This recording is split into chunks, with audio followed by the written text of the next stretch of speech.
चहा सकाळी घ्या किंवा मग संध्याकाळी घ्या किंवा मग कोणत्याही वेळेला घ्या. चहा घेतला की आपण लगेचच ॲक्टिव्हेट होऊन जातो. काय जादू असते या चहामध्ये माहिती नाही. चहा ठेवला पण चहा मात्र माझ्याकडून उतू गेला आणि जरा झोपेतून उठायला पण उशीरच झालेला. त्यामुळे त्रिशाला आज इन्स्टंटचा मॅगी पास्ताच बनवून दिला. कारण तिचं सारखं म्हणणं होतं की तू काय मला नेहमी नेहमी भाजी पोळीच देत असते.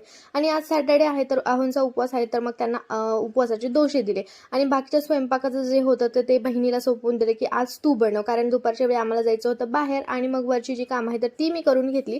आणि त्यानंतर दुपारच्या वेळेत आम्ही आलो मूव्हीला, जेव्हा त्रिशा स्कूलमध्ये होते आणि पिल्लू झोपलेलं होतं. काम तर आयुष्यभर चालतच राहणार आहे, ते संपणार नाहीये, ते मात्र वाढतच जाणार आहे. पण काही मोमेंट्स असतात की जे आपण जगून घेतले पाहिजे.